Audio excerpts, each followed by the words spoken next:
Well, welcome to our video book, The Way to Cook Vegetables. All those vegetables that need a little special attention, from artichokes to zucchini. Here's the table of contents.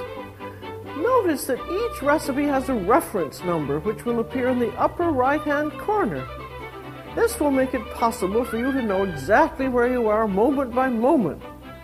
Furthermore, these numbers correspond to the recipe numbers in the booklet that accompanies this tape. Let's begin.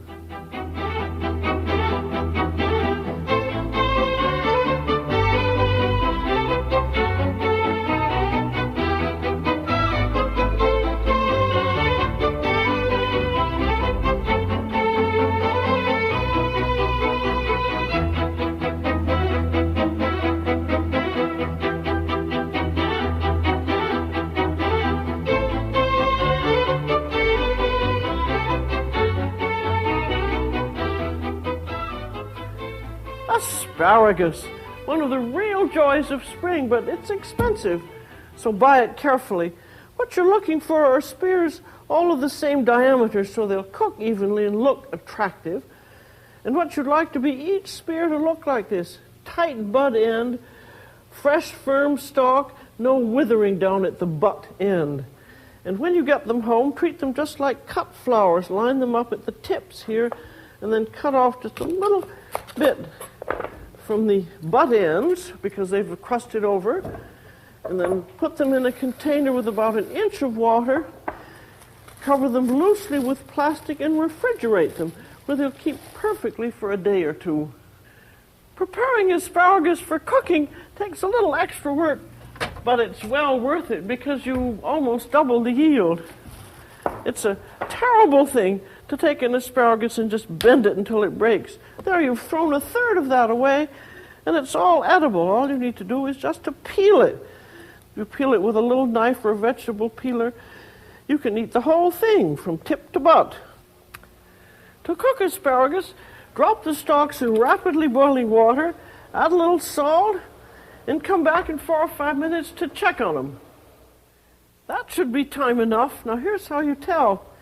Pick it up and you see that it just bends a little tiny bit. They're beautifully green, and so out they come. And drain them on a towel. Hot boiled asparagus, so delicious you can eat it all by itself, but there's nothing wrong with a little melted butter on it. Or asparagus with hollandaise sauce. Boy, that's good. Or cold asparagus with a little vinaigrette sauce. But however you serve it, it's so dramatic. I like to have it as a separate course. There are very few vegetables that could be considered a meal in itself, but one exception is the artichoke. A beautiful vegetable. When you buy it, you want to make sure it's good and fresh. Feel the leaves. They should feel fleshy. The head should feel heavy, and it should squeak if it's really fresh. And this one is the kind where the leaves go inward, that some of them are more spiky and the leaves go outward. But if it feels fresh, it's fine. And to prepare them for cooking, take a big knife and cut off the stem close to the base, and have a half lemon ready. Rub any cut parts with lemon because they discolor. And you'll notice they're very sharp points on the ends of the leaves, and you want to get rid of them or you'll prickle yourself and your guests. So cut the top part of the head off, and then take your scissors and cut all around, cutting the prickles off each one. Now, I like to steam artichokes. I just think they cook better. There's my big wide pot, and here's one of these little steaming baskets you get at the hardware store. And I also like to cook them upside down, because as you see, you want the steam to penetrate right into the leaves there. And these should steam covered for about 30 minutes.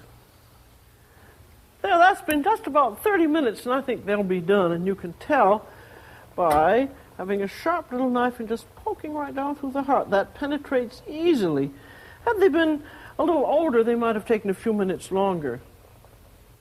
Now, if you're an old hand at eating artichokes, you may proceed directly to broccoli and cauliflower, our next section. But if you need a little instruction, here's how to go about it. Take off a leaf here You notice that whole bottom section there from the inside of the leaf is tender and beautiful. You just put that up, put it in your mouth and draw it between your teeth, getting off that delicious flesh. And also you could have a little melted butter, you could have a little hollandaise and do the same with that. And then you continue on through. Now after you've cruised through the leaves, you come down to this tender portion. This is known as the heart of the artichoke. And it's almost all edible. You remove it from the bottom, and you can just eat that just as is, chewing all around there. And now we've come to the bottom of the artichoke, and this is covered by a hairy portion of the thistle, which is known as the choke, and that's inedible. So after you've cut it in half, just cut off that choke part, and you have this beautiful portion here to eat. So that's probably all you need to know about eating artichokes from top to bottom. Broccoli and cauliflower, they're country cousins, and both are prepared and cooked in much the same way. Now with broccoli, you have a tough stem and you have tender flowers. And the way to cook them is to separate the stem from the flowers, and then they'll both be tender. So there's your stem, and you just have to peel that down, just really cut fairly deeply until you get down to the whitish flesh. You'll end with a small piece like that, and just cut that into nice pieces, and that will be just as tender as the flowers. But you have also a little problem with the flowerets here because you have tough stem there too. So the thing to do is just to peel the stem, and then everything will be beautiful and tender. This is work, but it's well worth it if you want a beautiful vegetable. Now we come to cauliflower. We have this tough stem in here, but that also can be edible if you just peel it and cut it the same way you did for the broccoli. You see, when you get down there, that's tender, so cut that into nice little pieces and you can use it. And then again, you have the floweret, but you have toughness in the skin here. Peel that. And if it turns out that the stem, that this very big, cut a little slit in it there so that the water will penetrate. All these little extras make a great deal of difference in having a fine vegetable to eat. Now with the broccoli, I want this to remain absolutely green and beautiful, so I cook it in an uncovered pot of rapidly boiling water. And it's only going to take about 3 or 4 minutes because it's been peeled. And you want to stand right over that. I want these vegetables to be exactly right. I just hate them when they're warmed over raw or crunchily underdone, as they say. And I don't want them limp. I think the only thing is to... That's exactly right. It's just done. Look at how beautiful and green it is. And it's just tender. So take them out immediately, and they cook so quickly. You can serve them just as is, or make a little sauce for them. Now the sauce couldn't be simpler. A tablespoon each of olive oil and butter, a little bit of garlic. Swish that around. In goes the hot broccoli. Toss it about, a little bit of salt, and it's ready to serve. Now with cauliflower, unlike broccoli, I don't have to preserve any green color. So rather than boiling it, I can steam it. Saves energy because you just need a little bit of water, and it cooks in just about the same amount of time. Cover it, it'll be from 3 to 5 minutes. Cauliflower is done just like broccoli when you take your little knife and poke into a stem there, and it's just tender. It should be just exactly done, not raw and crunchily undercooked, and not mushy. So you've got to watch it. Then if you haven't lost this little gadget, out comes the steamer, and you can serve it just as it is with a little butter and salt and pepper, or you can gratinate it. That's very easy to do, and it's particularly nice if you want to do something ahead. Here I've got a buttered gratin dish, and I have a little of our old familiar white sauce, or bechamel, and I'm putting a little handful of grated Swiss cheese in that. Stir it all around. And then put just a little bit of a layer in the bottom.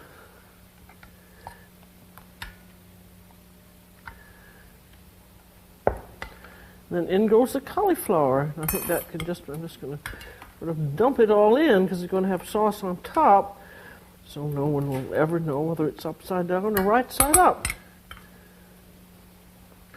And then a little layer of sauce on top.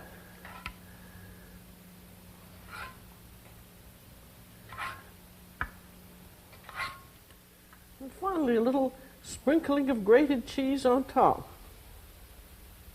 Now, the good thing about a gratin is that you can get this all done ahead of time, and then about 20 minutes before you're ready to serve it, get your oven preheated to 425 and stick it in the upper third and let it cook until it is just heated through and bubbling and lightly brown. Don't overcook it, because that's like old steam table food.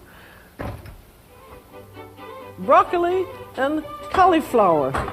To know one is to know the other.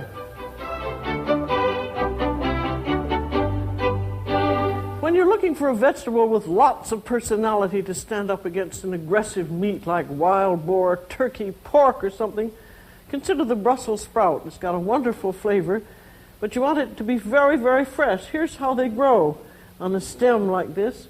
Big ones down at the bottom, little tiny ones up at the top. And what you want is the very, very fresh Brussels sprout. They should smell fresh. Pull off any loose leaves. This is to prepare them for cooking. Shave off the stem end there, and then pierce across in the bottom. That's for quicker cooking. There's a nice big pot of boiling water, and I'm going to dump a little salt in it. And then, like all green vegetables, I'm going to dump them right in and boil them rapidly, uncovered for 4 or 5 minutes. Look at that lovely green color. I think they're done. I'm just going to poke it. And the knife just goes in. This is, as with all these vegetables, be very careful not to overcook them. Just done, not raw, not overcooked. And now you can serve them just as they are with salt and pepper and butter, or you can gratinate them. Anything that's good for broccoli and cauliflower is good for Brussels sprouts. But I've got another idea. Now I'm going to run some cold water over them to stop the cooking, and also that sets the green color. That's just cool enough so I can handle. And then I'm going to cut them in half.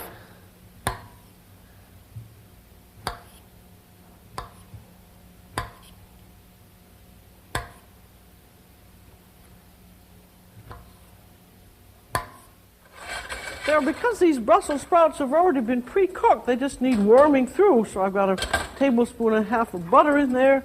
In go the sprouts. Toss them around. A little salt on them.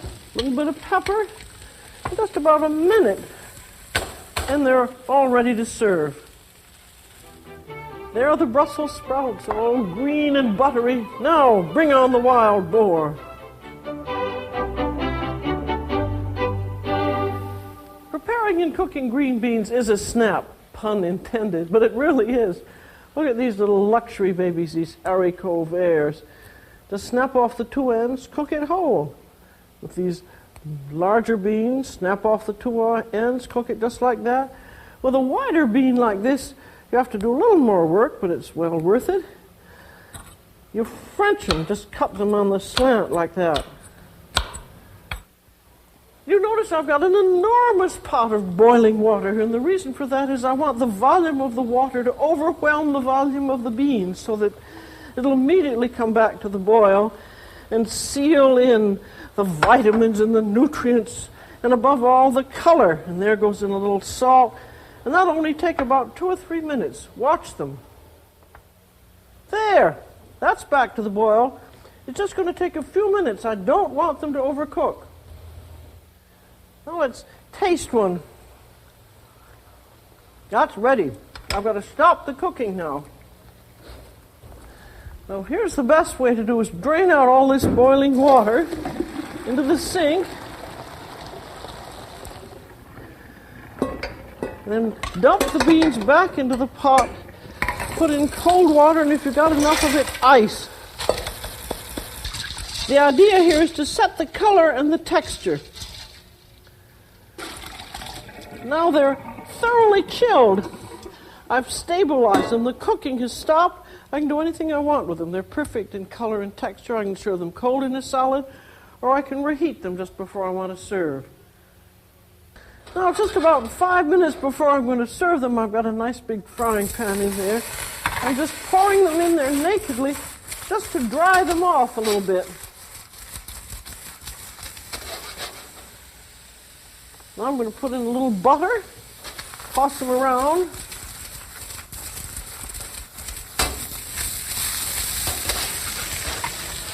A little bit of salt.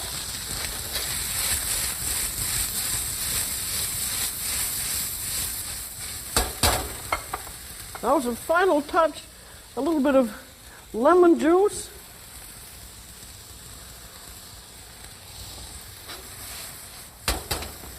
And finally, just a little bit of parsley. That's the classic finish, and they're ready to serve. There you have it, hot or cold, the lovely, subtle taste of fresh green beans. You know, the thing about fresh spinach is whether you buy it in a bag like this or whether you buy it loose, it's got to be washed. It's full of sand. So put it in a big basin of water, pump it up and down, and look at all the sand in the bottom of that sink there, and then lift it out. And the reason you lift it out is that you leave the sand behind. Wash it 2 or 3 times until you're sure it's clean. The flavor of spinach is in the leaf, not in the stem, so you want to remove the stem. Hold the leaf upside down and hold your hand underneath it, and then take your thumb and forefinger and just pull that stem out. There you are. And these little touches take time, but they make all the difference between really good cooking and just humdrum cooking. When your recipe calls for cooked chopped spinach, this is the best way of doing it. Same way as with green beans, you have a large pot of rapidly boiling water, salt it, and in goes your spinach. As with all green vegetables, you cook it uncovered at the fast boil, and it only takes 2 or 3 minutes, so best to stand right over it. Look, just a minute or 2 at the full boil and it's limp like this. Now you want to drain it immediately.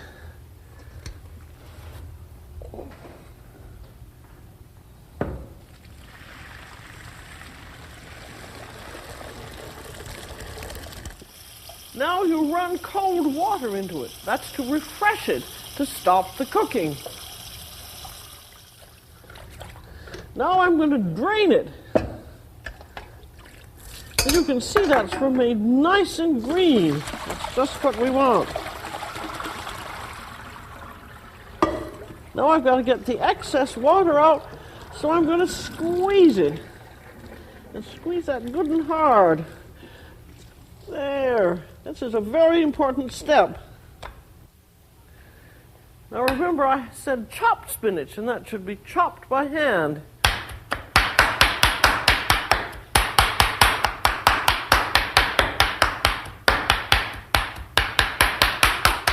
I've got about 2 cups of spinach there, and there's a tablespoon and a half of butter, and in goes the spinach. And I want to cook that very slowly to get rid of any excess water. Almost after about 2 minutes or so, the spinach is almost beginning to stick to the bottom of the pan, and at that point you want to add a tablespoon of flour. This makes a liaison, or a light thickening. You want to stir that and cook it for about a minute or 2 to cook the flour. And now I'm going to put in about half a cup of stock, or you could use cream. You want to stir that around and let that bubble, and then this is going to have to cook 2 or 3 minutes to cook the spinach and make the liaison. Now there's a little bit of salt that goes in. We can always add more later. A little bit of pepper. And also a little tiny bit of nutmeg. You never want to add too much because that would taste of nutmeg, but that's a very subtle addition. There you are. Cooked chopped spinach is ready to go into soufflés, stuffings, quiches, or anything called Florentine. and it's perfectly delicious just as it is. If you love fresh green peas, you've got a wonderful collection in the market today. You have snow peas. All you need to do to these is to take off that little stem end. Sometimes there's a string, and then just quickly stir fry it. Then you have the edible potted peas, sometimes called sugar snaps, and this has to be strung on each side.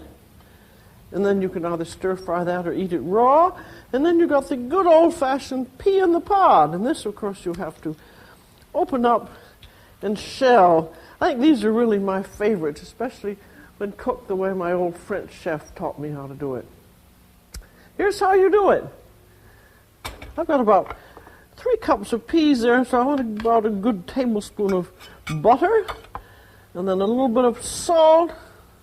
Always add a little more salt afterwards. And then, to give the illusion of fresh peas, about a half teaspoon of sugar. And then you take your rubber spatula and you bruise those all together. Or you could take your bare hands if you wanted.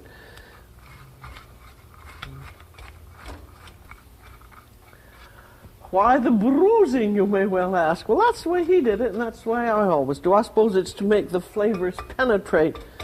And now, well bruised, put in water just enough almost to cover. Then turn the heat high, put on the cover, and let that boil hard and come back in 5 minutes.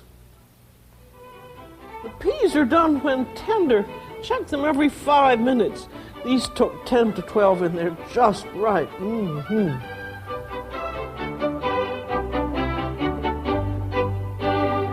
Can you imagine life without parsnips or butternut squash, carrots, purple top turnips, and rutabagas?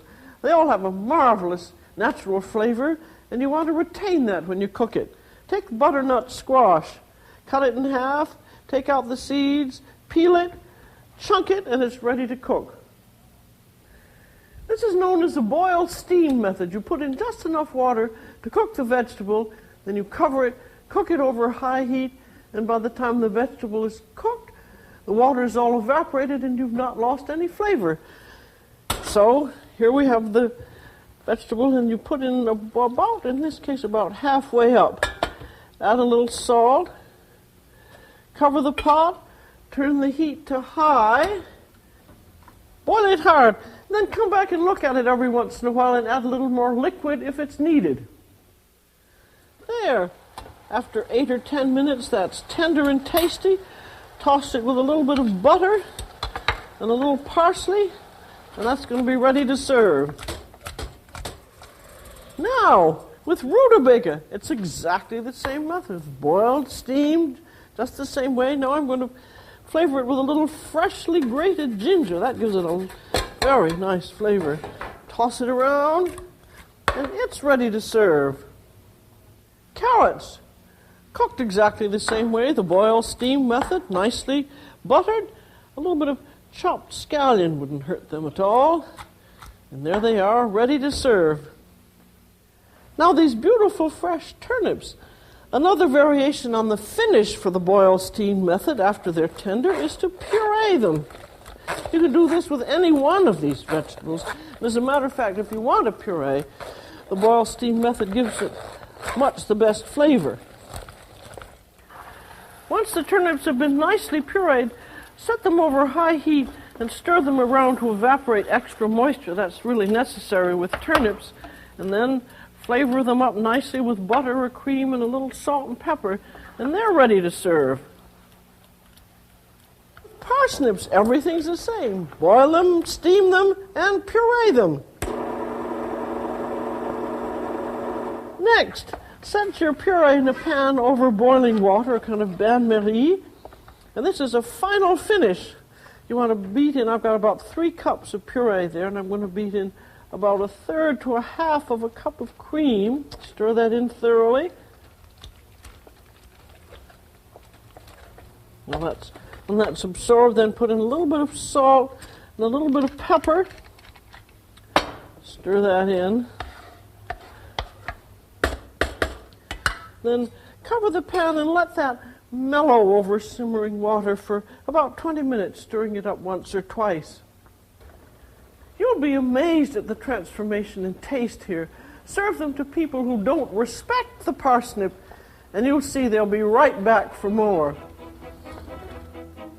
There you are. Bring on the carrots, the squash, the turnips, the rutabagas, and don't forget those parsnips.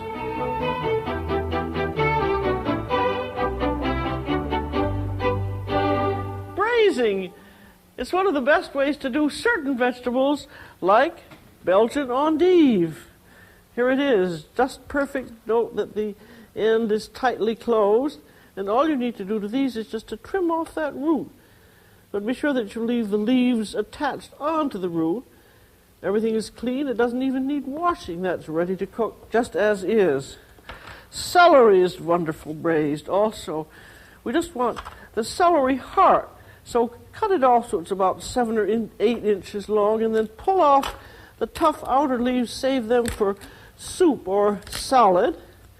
And then just again trim the root very carefully, because you want to make sure that these stalks stay together. And then you can either cut that in half or in thirds. I think I'll just cut that in half so it's not too thick.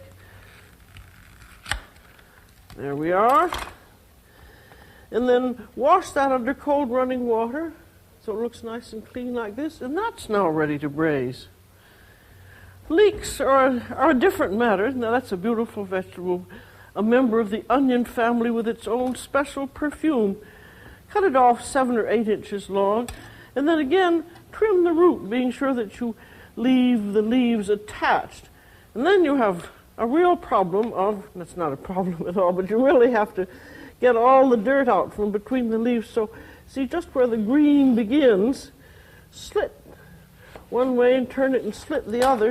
And then you want to open it up and wash it very carefully under the cold water faucet. There's nothing worse than a gritty leek. Now here they are in my flame-proof dish. This is a butter dish. I put them in cut side down. Now I'm going to cover them about, a third of the way up, just with plain water. Then on goes on a little bit of salt, and also few little pieces of butter. That gives them a very nice flavor. And then a buttered piece of wax paper on top. And because I have a flame-proof dish here, I'm cooking them on top of the stove, but you could perfectly well cook them in a 350 oven. Then you want a cover of some sort, like an old jelly roll pan. And that is to simmer very slowly, and I'm going to come back in exactly 12 minutes. Well, I'm just going to see how these are. They were very fresh. That's just about it. I think I'm going to give them just about 2 minutes more. That won't hurt them any. Now I've removed these leeks, which are beautifully tender and nicely green still. Here are the juices they cooked in. I've boiled those down. And now I'm just going to swish in a little bit of butter. Could, of course, eat this without butter.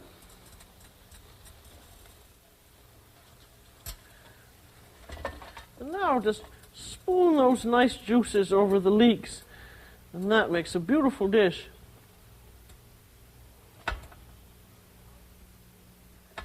And now for the braised celery. I cooked this in a 350 oven because I had a glass dish, so I couldn't cook it on the stove. And it's been in there half an hour. And it's just essentially the same, but there's a little difference in that I've covered it with a brunoise of vegetables. That's finely chopped carrots, celery, and onions. And rather than water, I have chicken stock in there. Otherwise, it's exactly the same.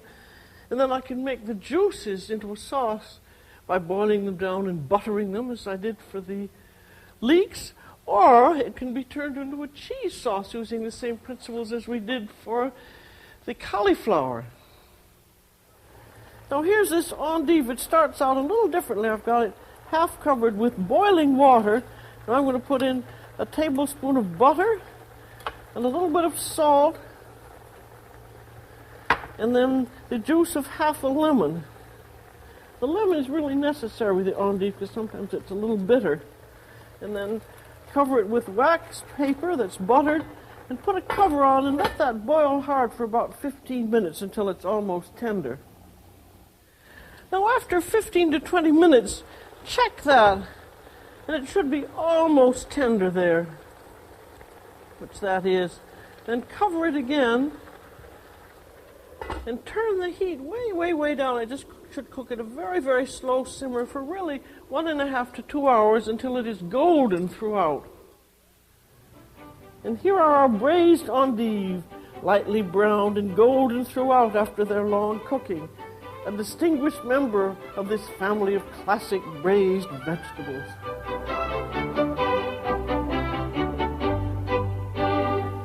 I can't think of any other vegetable as universally eaten as cabbage. All over the world, cabbage is king, and with good reason, because it's inexpensive, easy to cook, and it's delicious. I'm going to start with a hard-headed green cabbage. Just cut it in half with your big knife. Then cut the half in half. And then just shred it.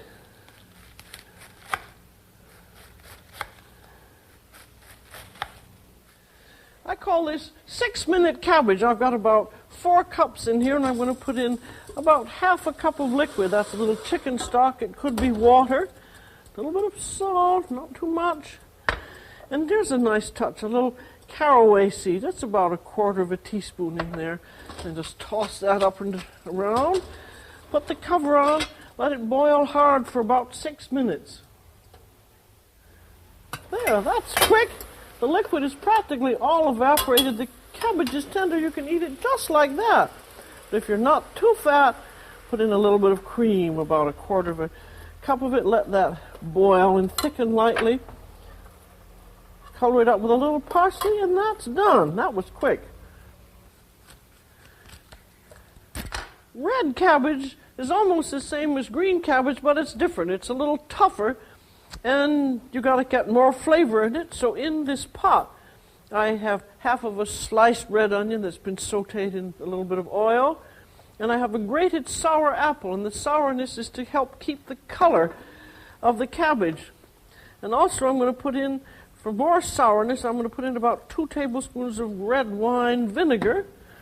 And then, again for flavor, a large clove of pureed garlic, and a bay leaf, and a little bit of caraway seed. That's about half a teaspoon of caraway seed.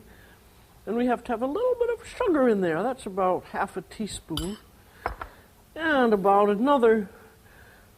half a teaspoon of salt. We can always add more later.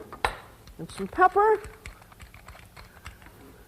And half a cup of water. And then here are my 4 cups of red cabbage. And stir that all around. Now that's been cooking about 10 minutes in all, and I've tossed it up every now and then, and now that's tender. Now you want to taste it very, very carefully for seasoning. That reminds me, when you're cooking, don't add everything at once that it calls for in the recipe. Just do it a little bit gradually. I think that needs a little more salt, and I find a lack of pepper. We put some of that in. You may want a little more vinegar, you might want a little more sugar. But just taste it very carefully, and then just before it's done, add what's necessary, and that now is done and ready to serve. Now, red cabbage, that goes wonderfully with robust meats like goose and pork and sausages. And green cabbage, well, that goes with just about anything. When your recipe calls for small braised onions, here's how to do it. These are whole onions. The first thing you have to do is to peel them, and the easiest way to do is to dump them into rapidly boiling water and boil them for exactly 1 minute. These are not being cooked. This is just to loosen the skin. There, that's a minute. You know, the same techniques works perfectly for peeling tomatoes and even peaches. Now run a little bit of cold water on them just to cool them off so you can handle them. And you'll see how easily that skin slips off.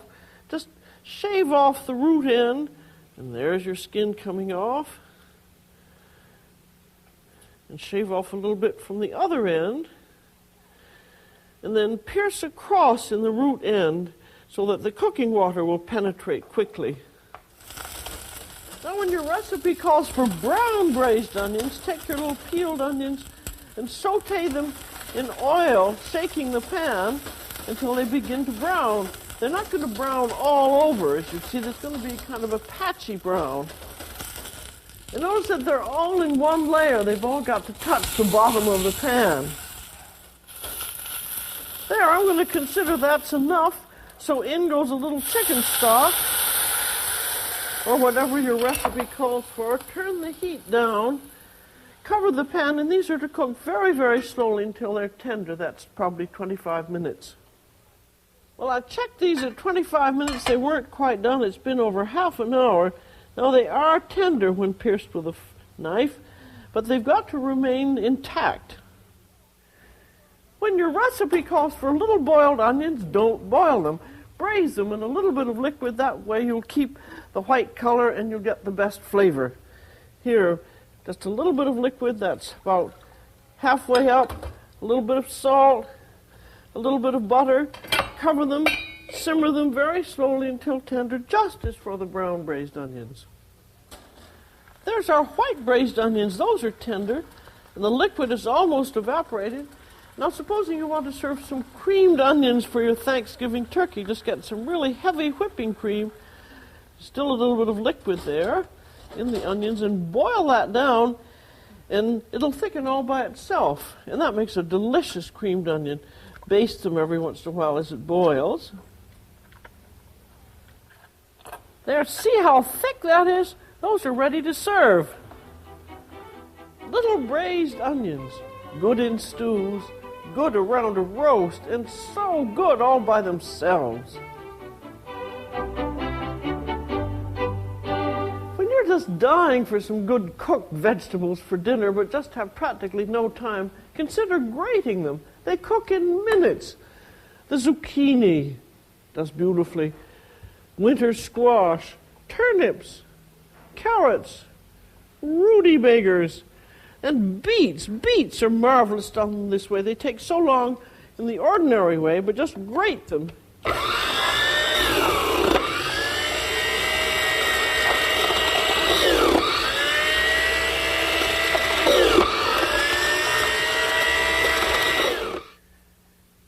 Grated beets are done in a steam cook way. I've got 2 tablespoons of butter in my pan here, and about 3 cups of grated beets.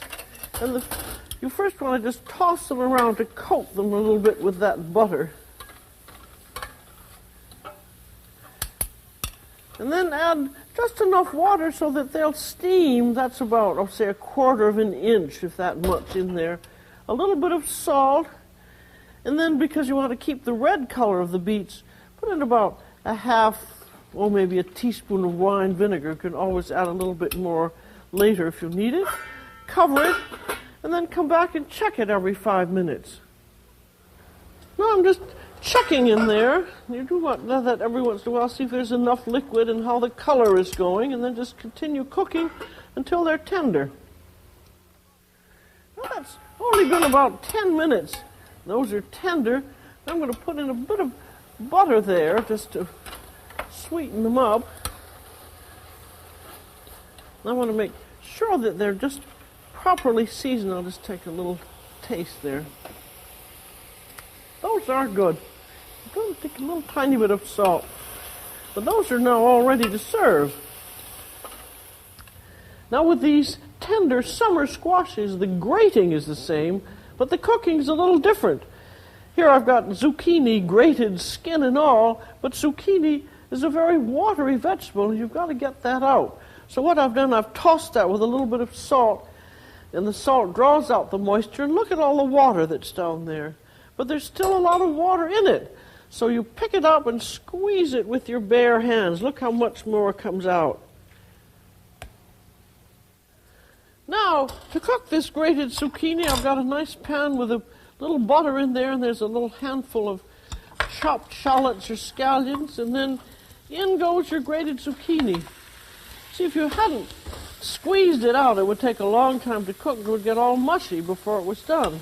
And this will only take about a minute or two. Just toss it around. And by the time it's warmed through, it's practically all cooked. It's really a miraculous way of doing it. Now that's done. So, next time you're in the mood for fast food, try cooking grated vegetables.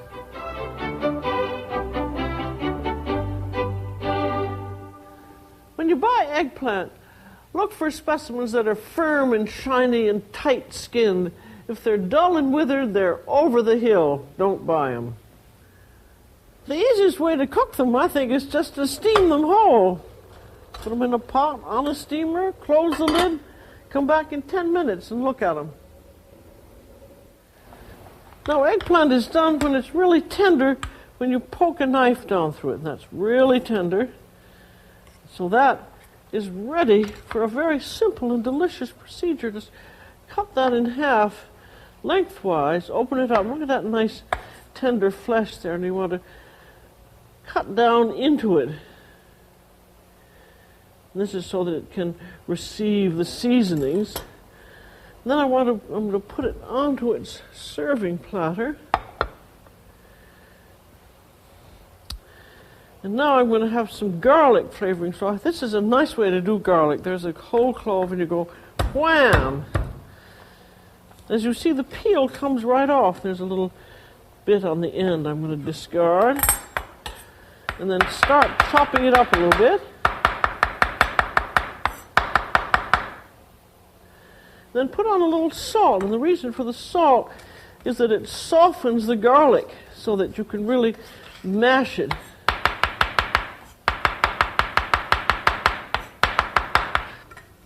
Takes a little bit longer than the garlic press, but you don't have to wash it out. That's one trouble with the press. Now that's mashed enough, I would think.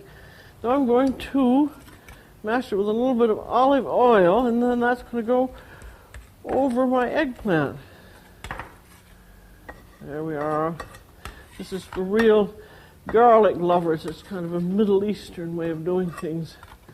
Then we have lemon juice squeezed in a towel to keep the seeds out. You always have to have lemon juice with eggplant. And now just a little bit of parsley, and that's all there is going to be to it. Nice thing about this, it's delicious, either hot or cold. Dribble off.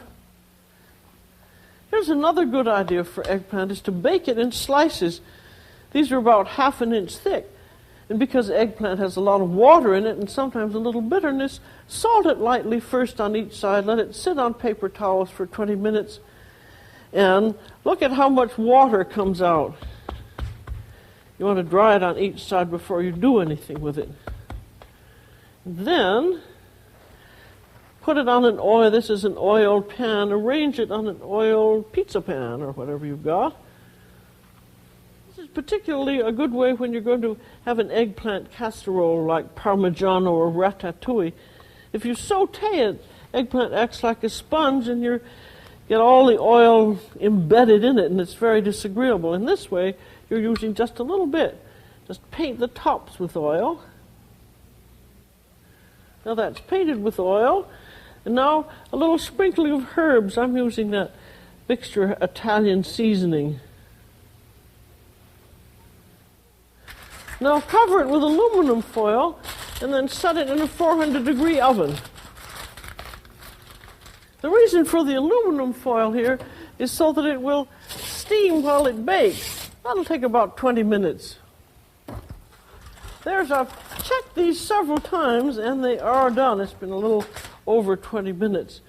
You see, they're nice and tender. You have to be careful that they're going to hold their shape, though.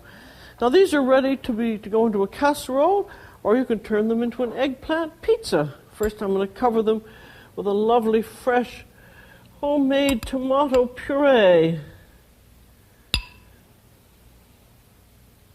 That's really more of a sauce than a puree, but it's very nice because it's so fresh. Now a little grated Swiss cheese on each.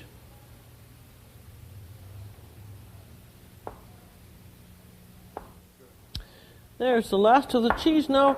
Just a few little drops of oil over each. Good thing about this recipe is you can get it all done to here and then stick it under the broiler to brown just before serving. There you are in just a few minutes. The cheese has melted, the eggplant is all heated through, and you got yourself some eggplant pizza. I'm not going to have any trouble giving these away. You certainly can't buy a fresh tomato sauce, so if you want one, you've got to make it. And this happens to be out of season, and so I've got to use winter tomatoes. They look nice when they've been peeled, seeded, juiced, and chopped, but they don't have much taste. So I'm going to hype them up with some strained, canned Italian plum tomatoes. They were picked at the height of the season, so with the combination of the two, I'm going to have me a really good sauce. In this nice heavy pot, I have half a cup of minced onions that have been cooked in 2 tablespoons of olive oil and were quite tender. Now to put in my 2 cups of fresh tomato pulp. Then I'm just going to put in about half of that canned Italian tomato, and I can add some more afterwards. There goes a little salt, and there's a dried orange peel. That's just for Mediterranean flavor. There's a bay leaf. And here's a garlic clove puree. I'm just going to let that cook for a few minutes. What I want it to do is for the pulp to exude its juices and then to thicken up. You know, I've been standing over this sauce. I think I'll give it a little taste now and see how it is. Coming along, I could use a little time. I'll put in just about a quarter of a teaspoon, and I'm also, those tomatoes really need a little strength. I'm going to put in a little more of that canned Italian.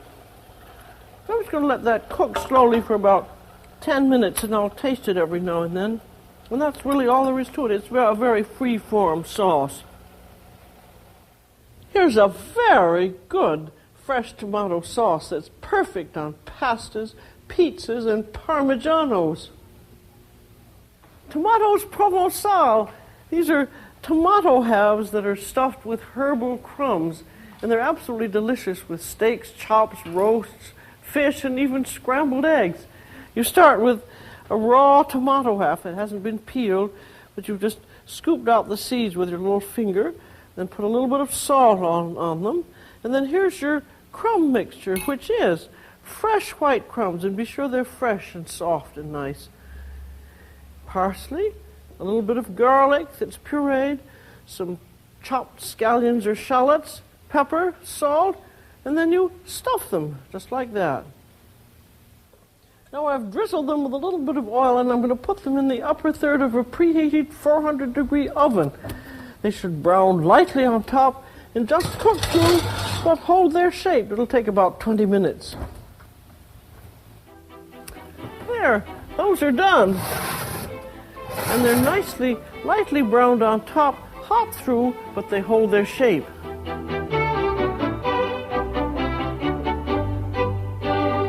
Plain boiled rice is very nice when you have a stew and something to sop up the sauce with, but when you want some rice with personality, you want braised rice. That means you've added some flavor to it. And this, as it so often happens in this business, we have about 3 tablespoons of minced onion cooking in 2 tablespoons of butter. And here I have 1 cup of long grain rice. And for this dish, braised rice, you want to be sure that it's long grain. And then you stir it around, and as it absorbs the butter, it becomes translucent. And then you want to cook it for 2 or 3 minutes, stirring until the grains turn milky. See, they're beginning to turn. They haven't all turned. And the reason for this sautéing is to cook the outer coating on the rice grains, and then they won't stick together when they start simmering in liquid. Now, I would say that was milky enough, so I'm going to put in a little liquid. I always like to have a little dry white wine or vermouth. That's just about 2 or 3 tablespoons full. And then the rules are for every 1 cup of rice, you have 2 cups of liquid. So I have 2 cups a very nice homemade chicken stock there. And I'm going to put in a bay leaf. Then you want to bring that up to the simmer and then just cover it. So I'll wait till it comes to the simmer. Now that's just come up to the simmer. You can stir it until it comes to the simmer, but after that, don't touch it again. Cover it and let it simmer very slowly and come back in 12 minutes. There, 12 minutes. Look at, see those little holes that go down? That shows it's almost done. I'm tipping it, and there's still a little liquid, so I'm going to cover it again. You'd never stir it at this point until everything is evaporated because you can make the grains gummy. That is done. Take out the bay leaf, and now finally you can stir it, but always with a fork, and have a nice taste and see what you think. It's good, good, good. I'll put a little pepper in. And if you want, you can stir in a little butter. I think it's just about right the way it is. There you are, rice with personality.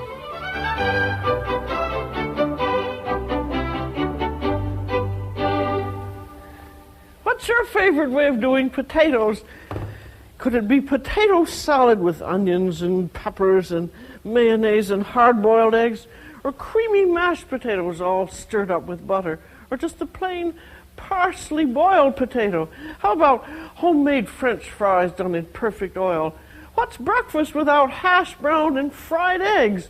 A meal in itself, scallop potatoes bubbling in a cheese sauce. And invite me over if you're going to have baked potatoes topped with sour cream and chives.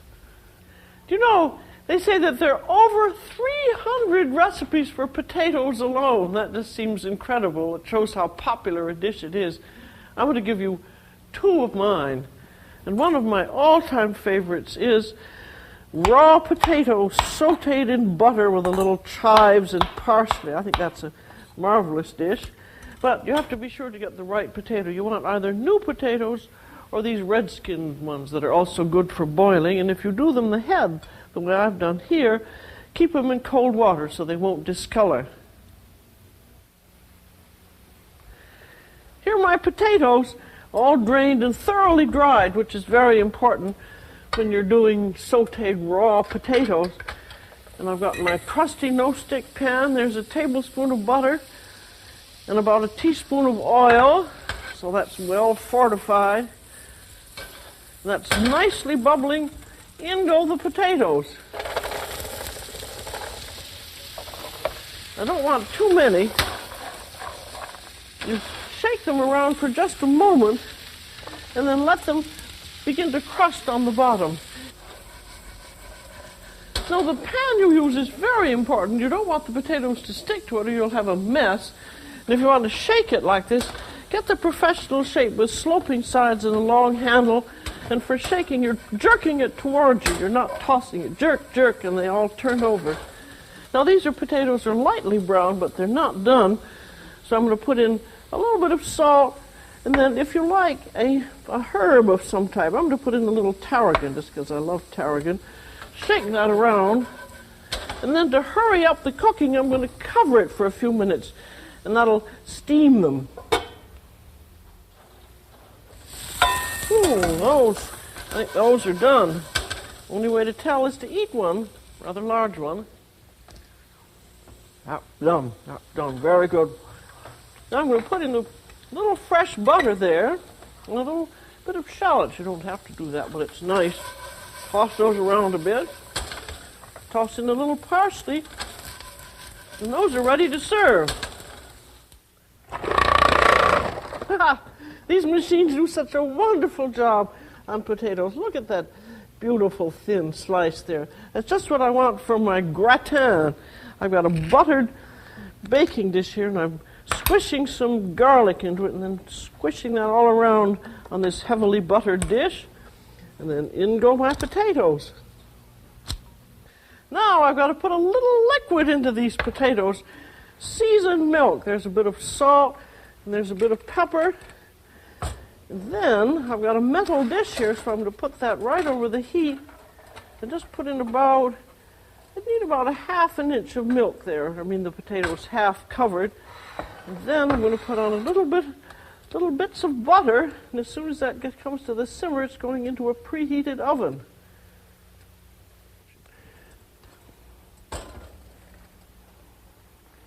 There, that's well heated. It's even boiling. I'm going to put that in the upper third of a preheated 425-degree oven. You'll notice it's in the upper third because that's where it browns. The heat of the oven comes up and falls down plop and browns it. There, that'll be 12 to 15 minutes. Here are two of my favorite potato recipes. We've now only 298 to go. Well, I hope you've enjoyed this video book on vegetables, and I hope you'll enjoy the rest of this 6-part series we call The Way to Cook. This is Julia Child. Bon appetit.